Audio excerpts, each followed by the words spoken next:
السلام عليكم ورحمة الله وبركاته. هركفوني يا شباب كم جرتني فيديو أجائبات وقبل أي سيري فيتين جرا فيديو كنا كم لالو جل كبدني لايك قتشون أنا قلا يوتيوب channel كي يمو سبسكرايب قتشون دعتنا على سيرين جدا نموت بركة قف مو شير نو قدا channel كنا قديسا إجار سي دتشي أوروميا كام أوروميا كي سكانتاتي قدينا أرسي لتا أنا دولار قبل أي سيري فيتين جرا كرام قالا دولار ديما جرا video kana haga dhumatti ilaala share godha ijoollee naannoo kana biraatiin ga'a maaliif namni naannoo isaa yeroo argu itti tola hin gammada biyya fedhe yoo jiraate gamoo keessa biyya guddatte fedhe keessa yoo jiraate kana kan namni dharra'u kana yaada namni kanaafuu share godhaati oromoon naannoo biraas arsiin lafti arsii dachiin arsii maal akka fakkaattu inni naannoo isaa immoo naannoon isaa bakki dhalootaa isaa maal akka fakkaattu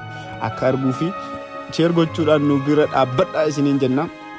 Egaa waan nama ajaa'ibuudha argitanii jirtanii dacheen kun diriiraa namatti ka tolu irraa qotattee quufuu dhiisii kan akkasittuu dirree kana yoo ilaalte si quubsa dhugaan sitti maanii lafa ijaan nama quubsutu achirra jira.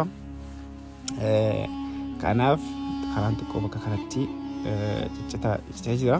Egaa karaan normaalidha. Oromiyaa guutuu keessatti bakkoota tokkotti akkasuma kun inumaayyuu fooyya'aadha gaariidha bakkuma kana qofa.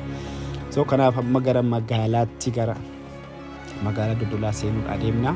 Warri naannoo kana mana bitattanii lafa bittanii jirtan sirriitti ilaaladhaan isiniin jedha.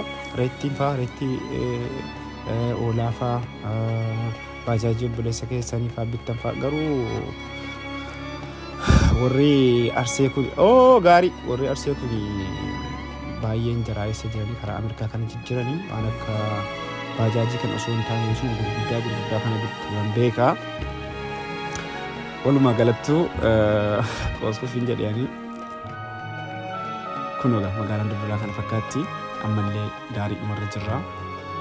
Maali makiinaan kun moo karaa nutti cufee nu jala dhaabbata. La makiinaan kun Ayruufii jedhamti ishee asittiin achumatti naqee bari'anuu maqaa kana. Kun amma seenutti jirra seensa galgala keessa baay'ee wanti nama ajaa'ibu maanni namni baree baadiyyaa dhiisee jira. Namni akka jirutti baay'inni namni bakkuma hunda bakka kana qofa osoo hin taane Oromiyaadhuma keessa namni gara magaalaatti dhufee jira baay'inaan jechuudha. Amma yoo xiqqoo achi siqxanii abbaa qeerroon karaarra dhadhaabbata namni magaalaa keessa akka jirutti bakka kana qofa osoo hin taane bakkuma hunda jechuudha. So magaalaan kun aanaadha baay'ee aanaadha aanaa Dodolaa magaalaa Dodolaa jedhamti. Amma kaa kunoo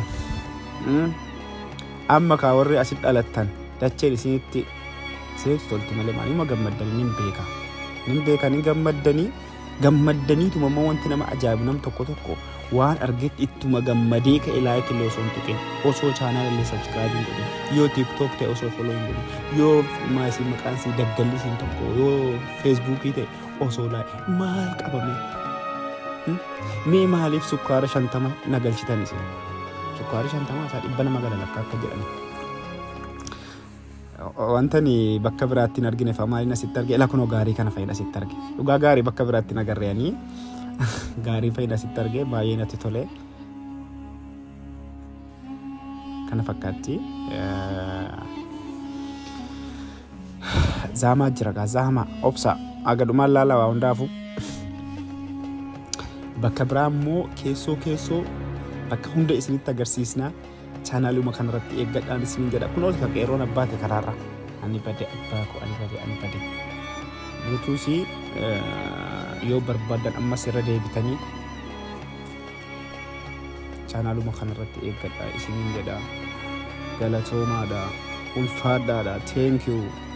Chaanaalii kana immoo osoo subscribing goone yoo baatanii manatti tokkoon keessanii manattanii isin dhufaan nama tokkoon gadhiisu.